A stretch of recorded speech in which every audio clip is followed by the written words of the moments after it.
envie d'entreprendre, volonté de réussir, regardez le Club Éco d'Objectif News.tv avec la Banque Populaire Occitane. L'aéroport Toulouse-Blagnac, le partenaire des entreprises du Grand Sud-Ouest, vous présente le Club Éco d'Objectif News.tv.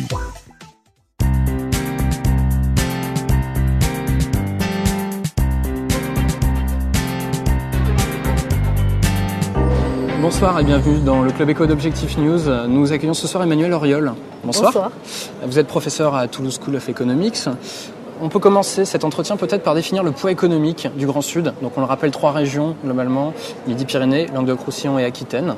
Quel est-il ce poids ? Donc en gros, c'est un gros 10% du PNB de la France, c'est-à-dire très précisément 11,5%. Donc c'est pas négligeable, loin de là, mais à l'échelle internationale, c'est tout de même relativement modeste. Et donc toutes seules, ces 3 régions auront du mal à se positionner en tant qu'acteurs qui pèsent dans les discussions internationales. Ça, c'est sûr. Voilà. D'accord. Cela dit, notre activité qui ne se dément pas, avec, je crois, un taux de migration qui est très important, c'est ça ? Tout à fait. Donc, c'est ça qui est intéressant, je trouve, pour nos régions, c'est que leur qualité principale, c'est d'offrir aux gens une qualité de vie avec un climat, des loyers, des prix du foncier qui sont relativement encore raisonnables. Et du coup, ce sont les 3 régions qui attirent le plus les gens en France. Donc les gens veulent venir quand on leur demande, et même en Europe. Donc ils veulent venir habiter chez nous. Et ça, c'est fondamental parce que la compétitivité internationale, elle se joue précisément sur l'attraction du capital humain. Donc est-ce qu'on va pouvoir attirer des gens de qualité ?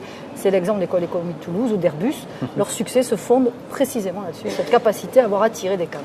Je crois que vous établissez des parallèles justement entre la Silicon Valley d'un côté et le Grand Sud. On est sur des dynamiques qui sont semblables ? Alors, il y a des points communs, notamment la Silicon Valley, c'est situé pas au milieu d'un État gelé, mais dans la Californie du Nord où le climat est très doux.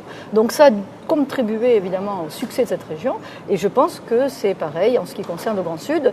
Nous sommes attractifs et donc c'est plus facile de demander à des cadres de quitter Paris pour venir s'installer à Toulouse, à Bordeaux, à Montpellier, que pour venir s'installer à Dunkerque. Voilà, c'est plus facile.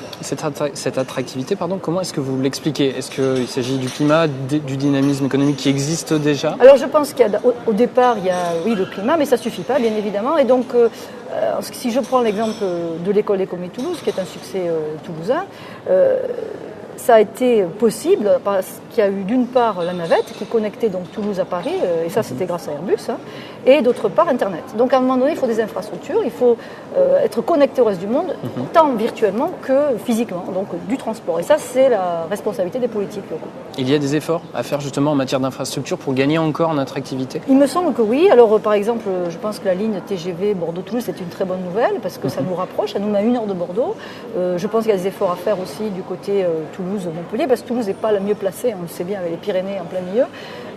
Donc oui, il y a encore des efforts à faire pour nous connecter au reste du monde, mais c'est comme ça qu'on arrive à être attractif. On parle beaucoup de cette image d'excellence que veut se construire justement le Grand Sud. Que peut-il espérer dans une compétition, vous l'évoquiez tout à l'heure, qui est de plus en plus féroce au niveau européen et plus largement international ? Bien, moi je pense qu'on part avec des atouts solides, donc l'envie qu'ont les gens de venir chez nous.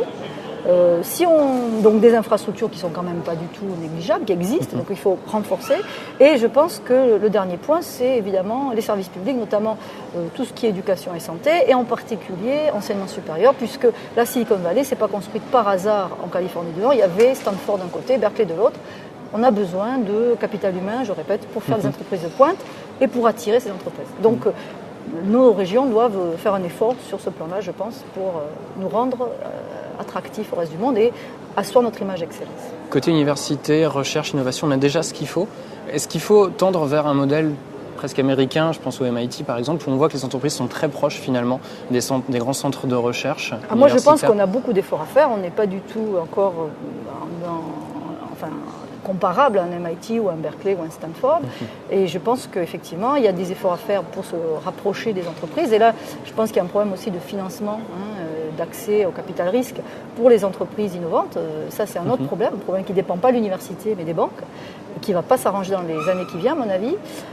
Et le deuxième problème, c'est comment on fait émerger l'excellence dans ces centres universitaires. Il ne suffit pas d'avoir une université pour être MIT. Il faut avoir l'excellence académique. Et ça s'encourage. Ça veut dire qu'on finance les meilleurs chercheurs, qu'on leur donne des primes, etc. Donc on met en place tout un système d'incitation pour les attirer et les garder. D'accord. Emmanuel Auriol, merci. Avec grand plaisir. Et merci de nous avoir rejoints sur objectifnews.tv.